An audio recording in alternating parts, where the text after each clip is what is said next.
আজকে হঠাৎ কৃষ্ণনগর থেকে কলকাতা যেতে হচ্ছে।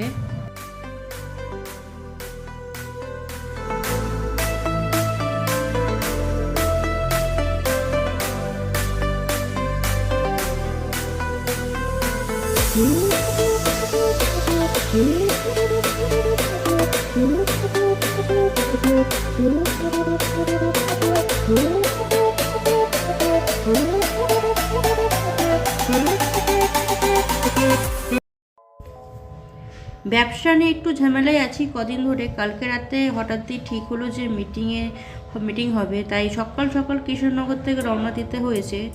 আর এই কলকাতা যেতে হবে শুনলেই না জ্বর আসে আমার। আর বিশেষ করে গাড়ি চড়তে আমার খুব অ্যালার্জি, মানে এই 4 চাকা জার্নিটা আমার শরীর নিতে পারে না, প্রচণ্ড পরিমাণে বমি হয়। আর কৃষ্ণনগর থেকে কলকাতা 140 কিলোমিটার দূরত্ব প্রায়, তা আবার NH-34 উপর দিয়ে গেলে। কিন্তু বর্তমানে এই NH-34 উপর কাজ চলছে, তাই আজকে কালনা রোড হয়ে আমাদের যেতে হচ্ছে, মানে আরও এক্সট্রা 40 থেকে 50 কিলোমিটার এক্সট্রা জার্নি, মানে টোটাল হয়ে গেল মানে 200 কাছাকাছি। মানে যেতে আসতে 200 400, মানে ধরো 500 ওরকম। পুরো কলকাতাটা ঘোরা আছে তো 500 কিলোমিটার।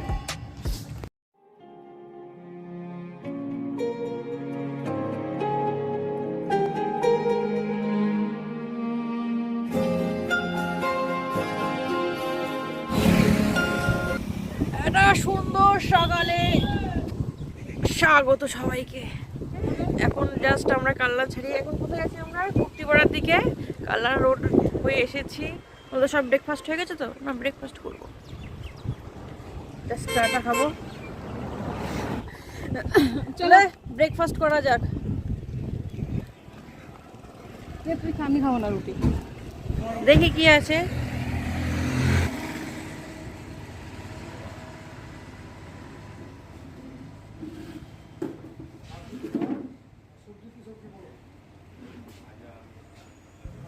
সেই কাল দুপুরে লাঞ্চ করেছিলাম, তারপর থেকে আর কিছু খাওয়া হয়নি, তাই খুব খিদে পেয়ে গেছে। ভাজা আছে, তরকা আছে, চানা মশলা আছে, পনির বাটার আছে। ভাজা খাবি? ভাজাটাই বেটার। ভাজা বলতে কি ভাজা? আলু আর কাঁকড়ো। কাঁকরোল দেখি করে ভালো। শুধু আলু ভাজা হবে না? চানা চানা খাবি? 1 প্লেট চানা আর রুটি। কাঁকরোলটা খেতে পারো না? খায় না। সকাল সকাল না এটা একটু হালকা খাবার খেলে ভালো হতো, কিন্তু নেই, চানা খেতে হবে। না সকাল সকাল এটা ভাজা আর রুটি ঠিক ছিল, কিন্তু না ওই ভাজা আর কাঁকরোল কে খায়, তার জন্য মানে আলু ভাজার সাথে কাঁকরোল ভাজা কে খায়, রুটি দিয়ে আমি তো খাইনি কোনোদিন। আমার ভালো লাগে না। কাঁকরোলটা ভাত দেই ঠিক আছে, তো চানা মশলা আর রুটি। আজকে ওয়েদারটা না এত সুন্দর বলে বোঝানো যাবে না, মানে দিনটা শুরু হয়েছিল টিপ টিপ বৃষ্টি দিয়ে। আকাশটা এত সুন্দর ভাবতে। তোমার নেক্সট প্ল্যান আছে? পুজোতে প্ল্যানিং চলছে, দেখা যাক কতদূর কি করতে পারি, জানি না ফাইনাল কোথায় হবে। গতবারও পুজোতে আমরা মেঘালয় প্ল্যানিং করেছিলাম, কিন্তু সবারই ডাবল ডোজ হয়নি বলে তখন ক্যান্সেল হয়েছিল। এবছর আগে আগে সবারই বুস্টার ডোজ কমপ্লিট করিয়েছি। ইচ্ছে আছে মেঘালয় যাওয়ার, প্ল্যানিং চলছে, দেখা যাক কতদূর কী করতে পারি। গেলে অবশ্যই আপনাদের সঙ্গে সকল ভিডিও আমরা শেয়ার করব। কিছু কিছু ইচ্ছে আছে অফবিট জায়গাগুলো যাওয়ার। এসে গেছে আমাদের খানা, রুটি, চানা মশলা, পেঁয়াজ, লঙ্কা। এই যে হ্যাঁ, চানাতে বাটার দিয়ে দিতে অল্প।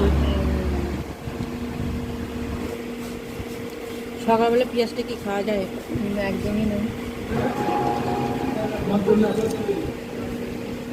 পেঁয়াজটা আমাকে টানছে। রুটিগুলো মোটা, সাইজে বড়, কিন্তু একদম সফট। আর চানা মশলাটা দারুণ হয়েছে, মানে খেতে খুব সুন্দর। ঝালটা কম, যেটা আমার এক পছন্দ। আমরা অনেকেই ভাবি যে 5 স্টার রেস্টুরেন্টের খাবারগুলো খুব ভালো, কিন্তু রাস্তার ধারে ধাবায় কখনো খেয়ে দেখবেন, স্বাদ কিন্তু 5 স্টার রেস্টুরেন্ট কেউ হার বানাবে। তরকারিটা খুব সুন্দর করেছে।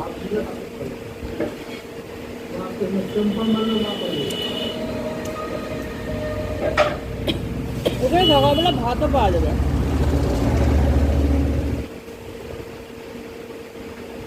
পুরো মনে হচ্ছে একটু ধনে পাতা দিয়েছে মনে হচ্ছে।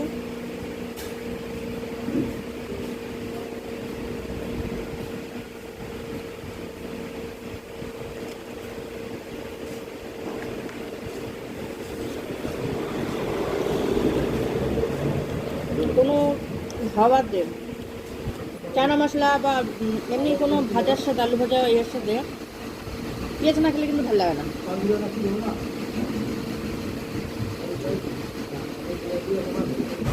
অ্যাকচুয়ালি না অনেকক্ষণ ধরে একদম মনটা পরোটা খাবো করছিল, বুঝি খেয়ে না শান্তি ছিল না।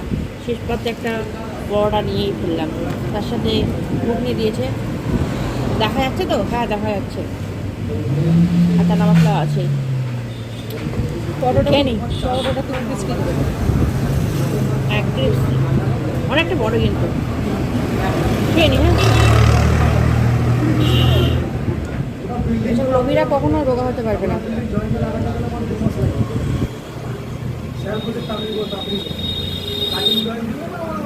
এটা ভালো হয়েছে, এটা ভালো। এটা থামস আপ দেবেন। নিয়ে আসা ঘুরিয়ে ফিরে আনা আজকে যখন এটা নিচ্ছে কালকে এটা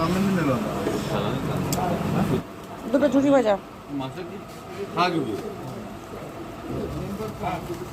সকাল সকাল অনেকটা রিচ খাওয়ার হয়ে গেল বলেই তাই থামস আপটা নিলাম, কারণ এখনও অনেকটা জার্নি বাকি আছে। তো বাই।